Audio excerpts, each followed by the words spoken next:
the stillness beyond Mars, a quiet swarm of ancient travelers drifts through sunlight and shadow.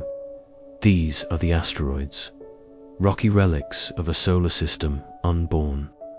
You begin your journey by floating among them, feeling their silence, their waiting. Each stone tells a story of formation, loss, and possibility. Asterisk, the silence out here is different. It isn't empty, it's full of memory. You drift slowly between fragments of something ancient, something unfinished. These aren't stars or planets. They are the quiet stones between worlds, the asteroids. Each one turns gently in the void, warmed on one side by sunlight, frozen on the other in deep shadow. Their surfaces are rough, pocked with time, but beautiful in their stillness. They do not glow. They do not roar.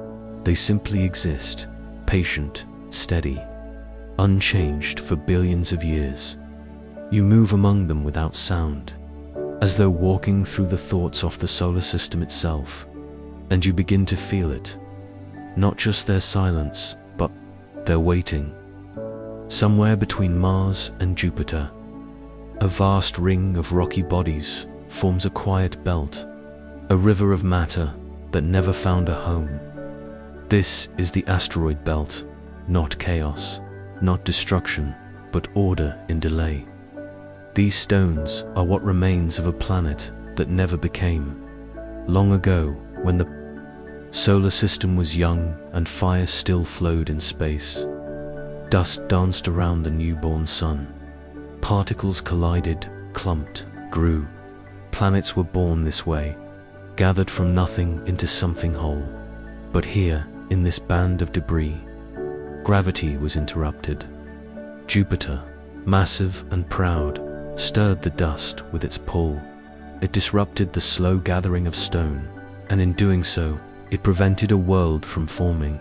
And so these rocks, some the size of houses, others the size of mountains, remained unclaimed, unshaped, caught between what almost worsened, what never came to be. You pause beside one, its surface coated in regolith, a dusty blanket untouched by air or rain. There is no wind here, no weather. The only things that ever sculpt these stones are collisions, slow impacts with other wanderers. Each crater tells a story. Each crack is a memory. You float past a metallic asteroid, iron-rich and heavy, its surface glinting like forgotten treasure. This one may be a fragment of a shattered core, the heart of a failed planet that once began to form and then broke apart. These aren't just rocks, they are time capsules, preserved in darkness and cold. They carry within them the chemistry of creation, silicon, carbon, iron, water, elements that built the Earth, and that may one day sustain us far from it. You begin to see that these stones are not just leftovers, they are possibilities, and they are not alone. Beyond the belt, scattered across the solar system, are thousands more near-Earth asteroids, Trojans, Greeks, Centaurs, each with its own path, its own rhythm. Some tumble end over end, spinning like forgotten satellites. Others drift slowly, barely moving, like they're waiting for someone to notice. And now, you reach out, in thought, to one small asteroid drifting closer to Earth. It has no name yet, only a number, but it carries water in its minerals, trapped from a time before Earth had oceans. You imagine touching it, studying it, even harvesting its contents someday, but for now, you simply observe. You listen, not with ears, but with attention. What do these ancient stones whisper to you? That the universe is old, that it has stories hidden in small, unremarkable places, that sometimes what appears to be debris is simply a dream that hasn't happened yet. You turn your attention to Ceres, the largest object in the asteroid belt, almost. A dwarf planet, round, mysterious. Untouched by ice, scientists have found hints of salty water beneath its crust, suggesting a hidden ocean, or at least the memory of one. Ceres turns slowly below you, its surface marked with strange, bright spots that reflect the sunlight like ancient mirrors. These spots may be salt, left behind by briny water that once seeped upward and evaporated. Even here, in this quiet place, the chemistry of life leaves its fingerprints. You can't help but feel humbled, not by size, but by time. These stones are old, older than mountains. On Earth, older than rivers. They have seen planets form and others vanish. They have been silent witnesses to the unfolding of everything, and now human eyes are turning toward them, not with fear, but with curiosity and perhaps with ambition. You think of the spacecraft that have visited these places, small, determined travelers like Dawn near Shoemaker, HAYABUSA. Machines sent not to conquer, but to understand. They touched these stones, collected pieces, and returned them home. In your mind, you ride alongside them, not as a scientist or a miner, but simply as someone who listens. The asteroids do not call out, they do not demand attention, they wait, as they have always waited. And in that stillness, you begin to feel the weight of their potential, not just as rocks, but as bridges between past and future, between Earth and everything beyond it. You think of what it might mean to gather resources from them one day, not in greed, but in gentle hope to build, to explore, to stretch humanity's hand a little farther into the dark. But before anyone can take, they must first notice. They must see not just value, but meaning. And here you are, floating quietly, finally seeing them, drifting between worlds that never were. You sense something else rising, not just a sense of wonder, but the beginning of a question. What treasures might these quiet stones hold inside? And what are we willing to become in order to reach them? Somewhere beyond the next orbit, a different kind of asteroid waits, not dusty and quiet, but metallic and rich, whispering of the stardust, riches locked deep within. Though cold and lifeless, many asteroids cradle rare treasures, platinum, nickel, and frozen water. These are the veins of ancient stardust, sealed in silence for eons. As you drift past metallic giants and carbon-rich wanderers, you begin to wonder what lies locked inside these fragments of forgotten worlds. You float onward, weightless in the dark, leaving behind the rubble-strewn belt that hums between Mars and Jupiter. But the silence still follows. It wraps around you like a soft blanket, quiet, vast, and full of subtle texture. Before you now rise the asteroids, not made of stone alone, but of something deeper, denser, gleaming beneath their jagged crust. You approach one slowly, its surface dark and pitted like cooled lava. But when light touches its side, you see the shimmer. Metal, not just any metal. Platinum, iron, nickel, metals. Born in the hearts of star sand, scattered across space by violent supernova. Each element a memory of fire, a relic of death that gave birth to possibility. You let your mind wander inside this asteroid, no longer a solid object, but a cavernous vault filled with the building blocks of civilization. You trace, in imagination, the veins of metal through its core, like ancient rivers now frozen in place, not flowing, but waiting. This asteroid, unremarkable from a distance, may contain more platinum than has ever been mined from Earth, more nickel than 100 foundries, You imagine gently how this small, drifting rock could hold value beyond gold, not for its shine, but for what it might build. You remember that platinum isn't just for jewelry. It powers fuel cells. It catalyzes chemical reactions. It helps create clean energy, not just wealth, but future and iron.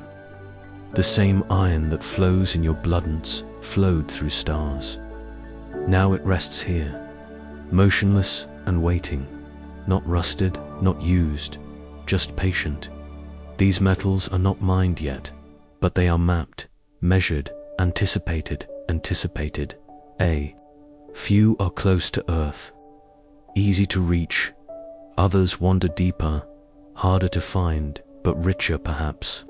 In mystery, as you float farther, you pass another kind of asteroid, not metallic, but dark, soft, carbon-rich.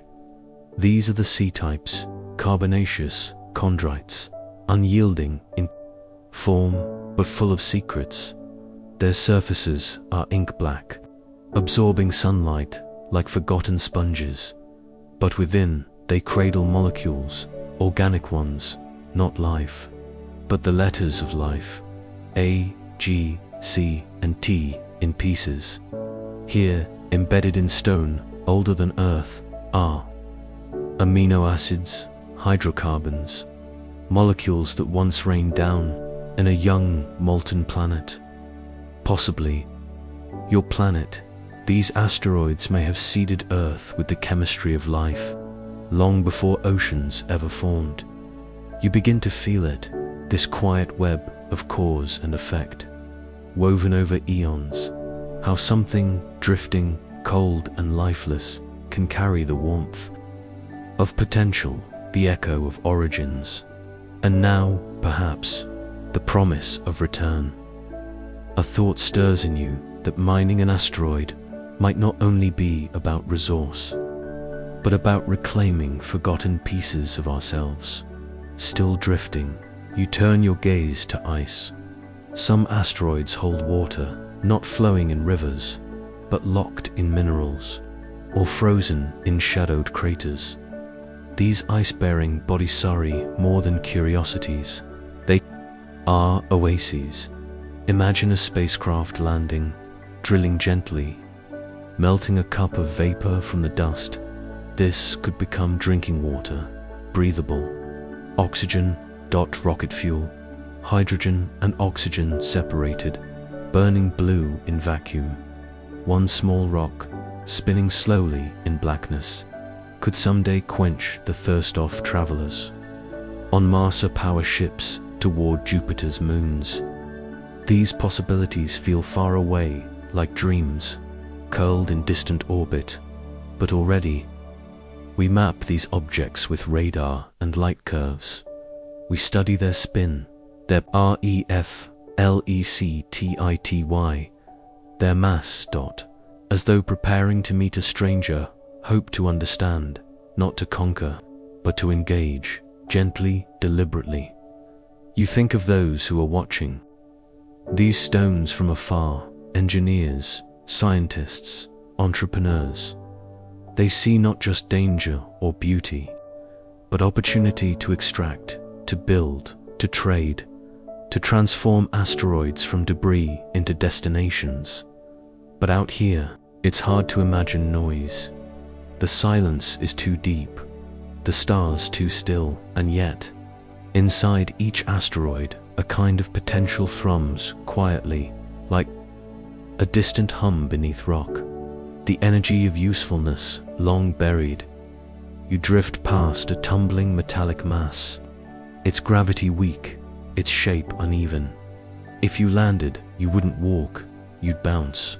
Somewhere in its body's iridium, a rare metal that resists corrosion, used in electronics, spacecraft, and medicine.